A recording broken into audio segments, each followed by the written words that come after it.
함께 보실 하나님 말씀은 구약성경 신명기 23장입니다.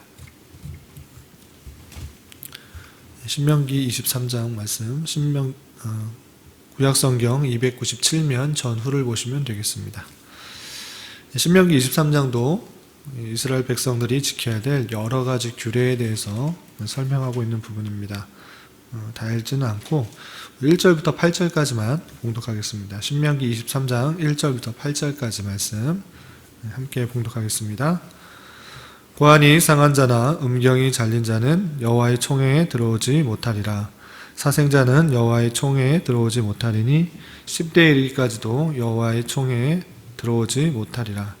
암몬 사람과 모압 사람은 여호와의 총회에 들어오지 못하리니 그들에게 속한 자는 10대뿐 아니라 영원히 여호와의 총회에 들어오지 못하리라. 그들은 너희가 애굽에서 나올 때 떡과 물로 너희를 길에서 영접하지 아니하고 메소보다미아의 부돌 사람 부올의 아들 발람에게 뇌물을 주어 너희를 저주하게 하려 하였으나 내 하나님 여호와께서 너를 사랑하심으로 하나님 여호와께서 발람의 말을 듣지 아니하시고 내 하나님 여호와께서 그 저주를 변하여 복이 되게 하셨나니 내 평생에 그들의 평안함과 형통함을 영원히 구하지 말지니라. 너는 에돔 사람을 미워하지 말라. 그는 내 형제임이니라. 애굽 사람을 미워하지 말라. 내가 그의 땅에서 객이 되었음이니라. 그들의 3대 후 자손은 여호와의 총회에 들어올 수 있느니라. 아멘. 이 시간에 또 여기까지 나오신 여러분들 위해 하나님의 크신 은혜가 함께하기를 진심으로 기원합니다. 오늘 말씀 읽기 본문은 신명기 23장입니다. 계속해서 이스라엘 백성들이 가나안 땅에 들어가서 어떠한 규례를 가지고 살아야 되는지에 대해서 설명하고 있습니다. 이렇게 다양한 규례들을 설명할 때 먼저 생각해야 될 것은 이 모든 것들을 지켜야 구원받는다라는 사실이 아니고 이미 하나님께서 구원하신 백성일진데 구원받은 백성으로서 그 기쁨으로 감사함으로 마땅히 하나님의 백성으로 지켜야 될 여러 가지 규례에 대해서 설명하고 있는 것입니다. 그래서 여러 가지 규례들이 우리를 얽매이는 그런 무거운 멍에가 아니라 하나님의 백성으로서 온전히 마땅히 지켜야 될 여러 가지 규례와 제도를 설명하는 것으로 이해하고 그 정신들을 잘 생각하여서 오늘날에 적용할 수 있는 방법들을 찾아야 될 것입니다. 우선 23장의 내용들을 살펴보면 우리가 읽었던 1절부터 8절까지 내용은 총회에 들어오지 못하는 사람들에 대해서 설명을 하고 있고 읽지는 않았지만 9절부터 14절까지는 적군을 칠 때 그 진영들을 거룩하게 하는 그런 제도, 그런 법에 대해서 설명하고 있고 15절부터 25절까지는 다양한 각각의 여러 가지 규정들에 대해서, 규례에 대해서 설명을 하고 있습니다. 그러면 내용을 좀 자세하게 살펴보도록 하겠습니다. 우선 1절부터 8절까지는 총회에 들어오지 못하는 사람들에 대해서 각각의 자세한 예를 들어서 설명을 하고 있는데 우선 총회에 들어오지 못하는 자라고 할 때 그럼 여호와의 총회가 무엇인가 라고 했을 때는 성경 학자마다 좀 다양한 견해들을 표현하고 있는데 일반적으로 생각하기에 여호와의 총회라는 것은 이스라엘 백성들이 하나님께 드리는 거국적인 공식 집회 그리고 예배에 참여하는 행위들을 말하는 것이다 라고 생각하면 좋을 것입니다. 그래서 이스라엘 백성들의 구원받는 수라고 표현하기보다는 거국적인 행사 그런 모임들이 있을 때 그곳에 참여하지 못하는 것으로 생각하는 게 좋겠다라고 이해하시면 좋겠습니다. 그렇다면 그런 전체 행사, 전체의 예배, 그런 절기들에 참석하지 못하는 사람들은 어떤 사람들인가 라고 했을 때 1절에서 보면 고환이 상한 자나 음경이 잘린 자는 여호와의 총회에 들어오지 못한다 이렇게 되어 있습니다. 고환이 상한 자나 음경이 잘린 자라고 했을 때는 남녀를 구별하는 중요한 생식기의 한 부분들이 잘린 자, 상하게 되었기 때문에 남녀를 구분하는 그런 표시들, 하나님의 부여하신 창조의 질서를 온전히 구분할 수 없는 또는 상하게 하는 하나님의 형상을 또 상하게 하고 또 창조의 질서를 상하게 된 그런 모습이 있을진데 그런 사람들은 하나님 앞에 온전히 설 수 없는 사람들로 생각하여서 그런 예배나 거국적 집회에는 참석하지 못하도록 했습니다. 그래서 죄가 있어서 그렇다기보다는 하나님의 형상이 파손된 것으로 흠이 있는 그런 모습으로 생각하고, 그것은 정결례에 의해서 그러니까 제사장이 제사를 드릴 때 흠이 없어야 되는 것처럼 그런 거국적인 행사, 그런 예배, 집회에 있을 때는 그렇게 하나님의 형상의 모습들이 파괴되었을 경우에는 참여하지 못하도록 하는 규례들을 살펴볼 수 있습니다. 또 어떤 사람들이 참여하지 못하는가? 2절에 보면 사생자는 여호와의 총회에 들어오지 못한다 이렇게 되어 있습니다. 사생자는 정상적인 부부관계에 있어서 정상적인 그런 남녀간의 관계에서 난 자녀가 아니기 때문에 그런 불륜으로 난 아들들은 여호와의 총회에 들어오지 못한다 이렇게 되어 있습니다. 보면 10대에 이르기까지도 여호와의 총회에 들어오지 못하리라 되어 있는데, 그래서 10대라고 했을 때 자손의 그 10대까지 이르러도 참석을 못한다라고 했는데, 딱 10대 넘어가면 그럼 참석할 수 있는가? 그런 것이 아니고, 그렇게 불륜으로 낳게 된 그런 사생자는 10대 이르기까지도 영원히 들어오지 못한다라고 하는 그런 말씀으로 이해하시면 될 것입니다. 그래서 여호와의 총회에 있어서는 거룩하고 정결한 모습으로 예배나 또는 거국적인 공식 행사들에 참여할 수 있도록 그렇게 하는 것을 볼 수 있습니다. 또 3절에 보면 암몬 사람과 모압 사람은 총회에 들어오지 못한다 되어 있는데, 그 이유를 보면 과거 출애굽한 이스라엘 백성들이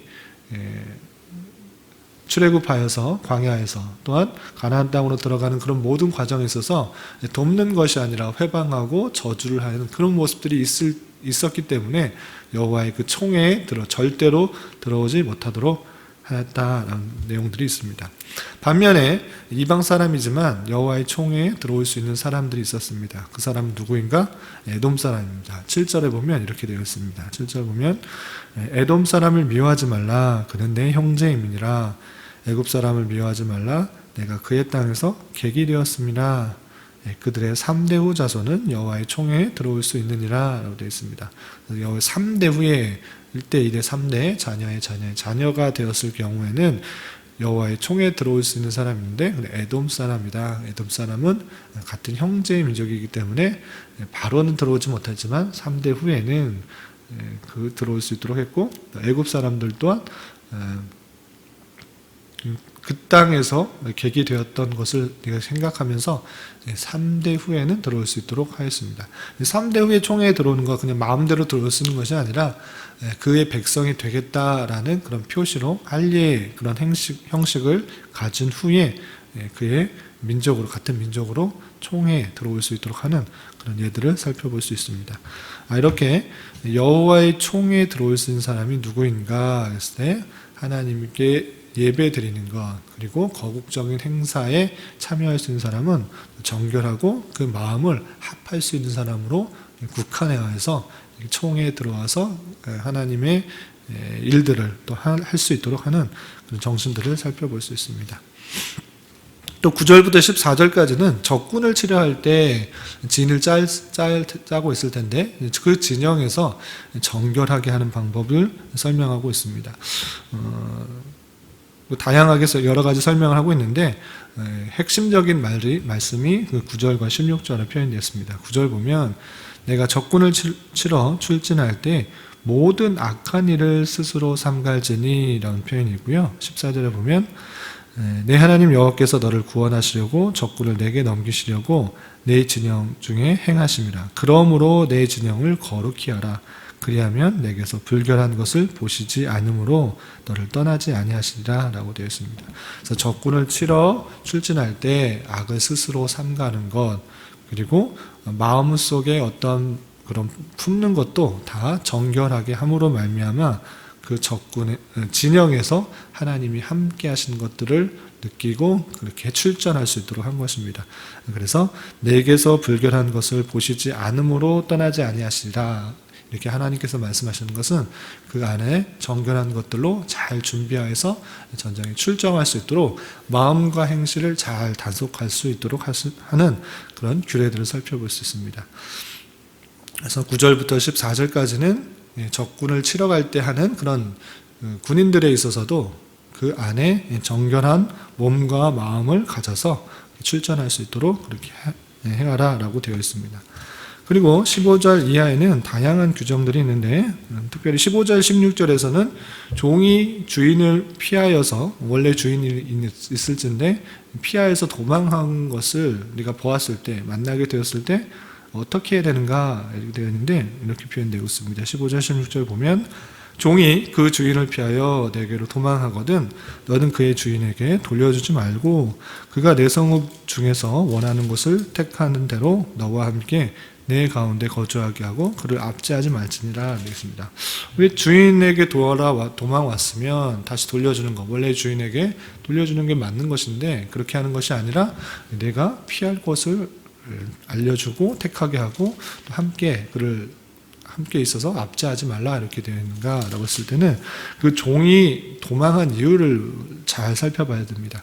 그냥 아무런 연고 없이 도망쳐 온 것이 아니라 정당한 이유에 핍박과 탄압 때문에 어쩔 수 없는 형편으로 목숨을 살리기 위하여서 도망온 그런 종에 대한 그런 규례인 것입니다.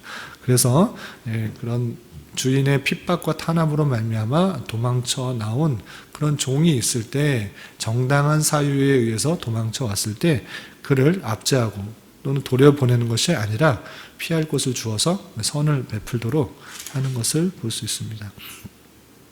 그리고 17절 18절에 보면 창기가 있어서 창기와 남창들이 생활하지 못하도록 그리고 그가 번 돈을 하나님께 드리지 못하도록 하는 그런 규례들도 있는 것입니다. 17절 18절 보면 이스라엘 여자 중에 창기가 있지 못할 것이요 이스라엘 남자 중에 남창이 있지 못할지니 여자와 남자의 그런 창기와 남창들이 있지 못하도록 그렇게 한 규례들을 볼 수 있습니다. 또한 18절에 보면 창기가 번 돈과 개 같은 자의 소득은 어떤 서원하는 일로든지 내 하나님 여호와의 전에 가져오지 말라. 이 둘은 다 내 하나님 여호와께 가증한 것입니다. 되겠습니다. 그래서 창기가 번 돈 또 개 같은 자의 소득 그랬을 때 직접적으로 개를 팔아서 얻은 소득이라기보다는 이렇게 정당하지 못한 바르지 못한 일들로 인해서 번 돈 그런 사람들의 돈들 이런 것들은 여호와께 가져오지 말라. 이것들은 하나님 앞에 가증한 것이다 라고 되어 있는 것입니다. 당연하게 하나님께서 재물이 없어서 돈이 없어서 그들의 소득을 받은 것이 아닐 것입니다. 하나님께 감사하는 마음으로 그렇게 드리는 것이 하나님께 드리는 예물일진데 바르지 못한 방법으로 재물을 취하여서 하나님께 드리는 것 그게 하나님께서 유익하는 것인가? 하나님께서 돈이 없으셔서 그런 재물들을 받으시는 것인가? 그런 것이 아니고 하나님께서 모든 것을 주셨다라는 그런 자세로 감사하는 마음으로 드리는 것이고 하나님께서 원하시는 것은 그 재물을 드리는 그런 자체 그 하나의 행위가 있는 것이 아니라 우리의 평소의 모든 삶에 있어서 하나님의 뜻대로 하나님께서 원하시는 대로 살아가는 삶 그것을 하나님께서 원하신다라고 했을 때는 그러한 삶을 통하여서 드리는 모든 행위 중에 하나가 예물을 드리는 것이다 할 수 있는 것입니다. 그래서 바르지 못한 일들로 인하여서 하나님께서 원하시는 일들이 아니라 바르지 못한 일들로 인하여서 나온 소득을 하나님께 드리는 것 그것은 별 의미가 없는 것으로 이해해야 될 것입니다. 오히려 그런 것들은 하나님 앞에 가증한 것이다 라는 것입니다. 하나님께 어떠한 재물을 드려서 더 복을 받으려는 내 안위를 얻으려는 평안을 얻으려는 그 행위는 잘못된 것으로 표현하고 있는 것입니다. 그래서 하나님께 드리는 모든 예물들은 내가 어떤 것을 받기 위한 그런 하나의 행위가 아니라 어떤 전능한 신에게 바치는 그런 하나의 행동, 복을 바라는 기복적인 행위의 하나의 표현이 아니라 모든 삶에 있어서 하나님의 뜻에 맞춰 살아가려는 하나의 표현인 것입니다. 그러한 자세로 드려야 될 것이다. 그래, 그런 것들을 하나님께서 훈명하시는 것이다. 재물만 받으시는 것이 아니라 재물과 몸, 하나님과 재물과 그 마음이 구분되지 않는 그런 모습일 텐데 함께 드리는 것이 의미가 있는 것이다 라고 생각하시면 될 것입니다. 또 19절 이하 20절에서는 이자에 대한 규정이 있습니다. 이자의 규례들은 어떠한 것인지 살펴보겠습니다. 19절 20절 보면 내가 형제에게 꾸어주거든 이자를 받지 말지니 곧 돈의 이자, 식물의 이자, 이자를 낼 만한 모든 것의 이자를 받지 말 것이라. 타국인에게 내가 꾸어주면 이자를 받아도 되거니와 내 형제에게 꾸어주거든 이자를 받지 말라. 그리하면 내 하나님 여호와께서 내가 들어가서 차지할 땅에서 내 손으로 하는 범사에 복을 내리시리라 되어 있습니다. 그러니까 형제에게, 이스라엘 백성 중에 형제들에게, 이스라엘 백성들에게 돈을 꾸어주는 것, 식물을 꾸어주는 것, 어떤 것들을 이자를 낼 만한 어떤 것을 꾸어주는 것에 대해서는 이자를 받지 않도록 한 것입니다. 그런데 반면에 타국인에게 꾸어주는 것은 이자를 받아도 된다라고 되어 있습니다. 이런 차이가 왜 있는 것인가 라고 했을 때는 그 꾸어주는 것의 정신, 그 용도, 목적이 다른 것입니다. 그러니까 이스라엘 백성들 안에 그 형제들에게 꾸어주는 것은 구제의 성격이 있는 것입니다. 그 사람이 꿈을 할 때는 어떤 상업적인 목적을 위해서 그 돈을, 어떤 것들을 받아서 그것을 상업적으로 이윤을 내기 위한 그런 행동으로 꾸는 것이 아니라 구제의 목적, 못 먹고 못 입고 또 못 영위하기 때문에 그것에 대한 안타까운 마음으로 살아갈 수 있도록 꾸어주는 행위를 하는 것입니다. 그렇게 꾸어주었을 때 많은 이윤을 남기는 것이 아니라 이 사람이 그냥 먹고 살고 어떤 정상적인 삶을 살아갈 수 있도록 돕는 것인 것입니다. 그래서 정상적인 궤도에 올랐을 때, 형편에 이르렀을 때 꾼 돈을 다시 받는 것입니다.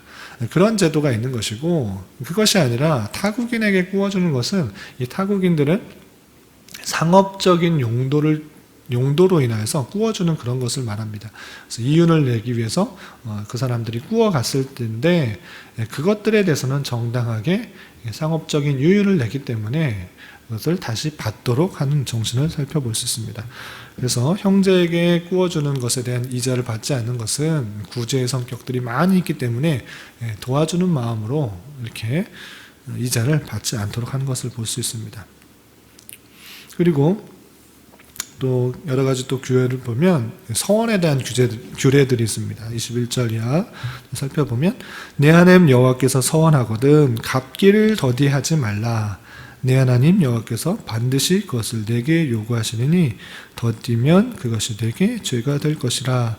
내가 선하지 아니하였으면 무죄하리라. 그러나 내 입으로 말한 것은 그대로 실행하도록 유의하라. 무릇 자원한 예물은 내 하나님 여호와께서 내가 서원하여 입으로 언약한 대로 행할지니라 되어 있습니다. 하나님께 서원하는 것, 그것은 억지로 하나님께서 시키는 것이 절대 아닌 것입니다. 스스로 하나님께 굳은 마음으로 어떤 것을 약속하는 그런 행위인 것입니다. 그렇게 약속한 것들, 하나님 앞에 서원한 것들, 약속한 것들, 다짐한 것들이 있다고 하면 그것이 늦어지지 않도록 하나님 앞에 그 약속을 지키는 것이 중요하다라고 하는 것입니다. 그렇지 않고 더디고 아니면 거절하는 것은 하나님 앞에 죄가 된다. 그렇기 때문에 하나님 앞에 서원한 것들이 있다면 그것들이 늦어지지 않도록, 그 마음이 흔들리지 않도록 빨리 행하도록, 더디지 않게 늦어지지 않게 행하도록 하는 것입니다. 자원하는 마음으로 서원했기 때문에 그것들을 잘 지키는 노력들이 필요한 것입니다. 억지로 하는 것이 아니기 때문에 서원을 할 때는 신중하고 또 조심스럽게 행하는 것이 필요하고, 하나님께 그렇게 서원하였다면, 약속하였다면 그것이 늦어지지 않도록, 더디지 않도록 빨리 행하도록 그렇게 촉구하는 그런 규례들을 살펴볼 수 있습니다. 그리고 마지막 24절과 25절에 있어서는 가난한 자에 대한 배려와 또 소유에 대한 탐하는 것들을 제한하는 그런 규례들을 살펴볼 수 있습니다. 24절, 25절 보면 내 이웃의 포도원에 들어갈 때는 마음대로 그 포도를 배불리 먹어도 되느니라. 그러나 그릇에 담지는 말 것이요. 내 이웃의 곡식밭에 들어갈 때에는 내가 손으로 그 이삭을 따도 되느니라. 그러나 내 이웃의 곡식밭에 낫을 대지는 말지니라 되었습니다. 그래서 포도원으로 들어갈 때, 곡식밭에 들어갈 때라고 했을 때는 아무런 목적 없이 그냥 들어가는 것이 아니라 정말 배고파서 또 굶주려서 어쩔 수 없이 들어가게 되는 상황을 말하는 것입니다. 그렇게 될 때는 포도를 배불리 먹어도 된다. 어차피 한 민족이요, 한 형제이기 때문에 배가 굶주린 것, 어쩔 수 없는 형편에 있어서 따먹는 것들을 허용한 것입니다. 서로에게 허용한 것입니다. 그러니까 가난한 자, 굶주린 자에 대한 그런 베푸는 그런 마음들, 베풀 수 있도록 그렇게 허용한 것입니다. 그렇게 가난하고 연약한 자에 대한 배려의 모습들을 볼 수 있는데, 그런 것에서 그치는 것이 아니라 허기를 달래고 또 배에 굶주린 것들을 달래는 것에 그치는 것이 아니라 그릇에 담는 것 또는 낫을 대는 것, 도구를 사용해서 그 소출을 따는 것, 그 행위는 잠깐의 배 허기를 채우는 그런 종류가 아니라 어떤 이득을 남기기 위한 더 많이 취하려고 하는 그런 행위인 것입니다. 그래서 남의 소유를 탐하는 정도의 행위는 하지 않도록 하는 것입니다. 잠깐의 그런 굶주림, 배고픔을 해결할 수 있는 정도는 되지만, 그 정도의 배려는 할 수 있지만 또 도구를 가져가서 남의 소유를 탐하여서 많이 가져오는 것들은 금지되도록 한 것입니다. 그렇게 남을 배려하는 것과 또 소유를 탐하는 것에 있어서 구분들을 이렇게 해주는 것을 볼 수 있습니다. 이런 말씀들, 다양한 말씀들을 대하면서 우리는 무엇을 생각할 수 있는가 했을 때는, 첫 번째로 우리가 삶을 살아갈 때 어떠한 자세로 살아가는지를 되돌아보았으면 좋겠습니다. 이스라엘 백성들은 이렇게 다양하게, 신명기에서 우리 계속 살펴보는 것처럼 다양한 규례들을 그들에게 알려주었습니다. 그래서 이스라엘 백성들은 가나안 땅에 들어가게 되면 이런 다양한 규례들을 잘 깨닫고 그것에 맞추어서 살아가기 힘써야 됐던 것입니다. 그런데 오늘날에 있어서 우리는 어떠한 삶의 자세로 기준을 잡고 삶을 살아가고 있는가 되돌아봐야 되는 것입니다. 정말 하나님의 말씀이 기준이 되어서 그것에 벗어나지 않도록 삶을 살아가는가, 아니면 그것은 어떤 한 날, 주일에만 또는 예배 시간에만 성도들이 모인 그곳에서만 유효하고 그 밖에서 세상에서는 내 나름대로의 기준, 세상의 기준에 따라서 살아가고 있지는 않은가 되돌아봐야 될 것입니다. 하나님의 백성으로서, 하나님의 자녀로서 이 땅을 살아갈 때 가장 중심이 되는 것은 하나님의 말씀이 기준이 되어서 그것에 붙들린 바 되어서 날마다의 삶을 살아가야 될 것이고, 그곳이 어디든지 간에 예배의 처소일 뿐만 아니라 교회 공동체, 성도들의 모임뿐만 아니라 세상에서의 삶, 내가 처한 곳에서의 삶, 그곳에서도 하나님의 말씀이 기준이 되어서 살아가는 노력들이 필요한 것입니다. 그런 말씀들로 살아가야 될 것이고, 오늘 특별히 주신 말씀 중에서는 경제 속에서 상대방을 배려하는 그런 모습들, 한 공동체 안에서 구제하려는 그런 모습들, 경제적 관념에 있어서 남을 배려하는 모습들로 살아가면 좋겠다라는 생각이 듭니다. 오늘 하루 살아갈 때 다양한 사람들을 만날 때 하나님이 주신 그런 풍성한 복을 잘 생각하면서 남에게 베풀고 또 성도들에 대해서 잘 대하고 또 배려하는 마음 속에서 하나님의 여러 가지 규칙들, 규례들을 잘 지켜나감으로 하나님께서 주시는 여러 가지 복을 풍성하게 전하며 누릴 수 있는 저와 여러분이 되시기를 주님의 이름으로 부탁을 드리겠습니다. 기도하겠습니다. 하나님 아버지, 감사합니다. 오늘 말씀을 통해 이스라엘 백성들이 지켜야 할 여러 가지 규례에 대해서 살펴보았습니다. 이런 말씀을 통해 하나님의 선택된 백성으로 감사한 마음을 가지고 이 땅을 넉넉한 마음으로 살아가게 하여 주시고, 우리 주변의 사람들에게 더욱 배려하며 아껴 함께 만들어가는 공동체를 이루도록 하시며, 더욱더 교회 공동체 안에서 그러한 사랑의 일들을 힘쓰게 하여 주시옵소서. 주님, 코로나19 바이러스로 인하여서 예배 또한 함께 모여드리지 못하는 가운데 있사오니 주님 긍휼히 여겨주시고 하루속히 이 모든 일들이 진압이 되어서 일상적인 회복이 있을 수 있도록 주님께서 긍휼을 베풀어 주시옵소서.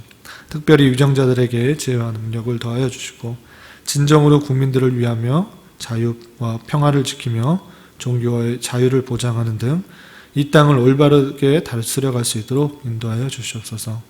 또한 이 어려운 시기에 이 땅의 교회가 더욱 주님 앞에 엎드리게 하여 주시고 주님 주신 말씀에 귀 기울이며 우리에게 맡겨주신 사명들을 잘 감당하고 있는지 되돌아보게 하여 주시고 더욱더 하나님의 말씀을 우리 삶에 잘 적용하며 살아갈 수 있도록 주장하여 주시옵소서. 주님, 교회 내 정신적으로, 경제적으로, 육체적으로 힘들어하고 어려워하는 지체들이 있습니다. 겪고 있는 상황 속에서 주님의 신실하신 섭리의 손길들을 느낄 수 있도록 인도하여 주시옵소서. 이 시간 각자 기도하는 간구의 제목 주님께서 들으시고 가장 선한 것들로 응답하여 주시옵소서. 예수님의 이름으로 기도드리옵나이다. 아멘. 하늘에 계신 우리 아버지의 이름을 거룩하게 하시며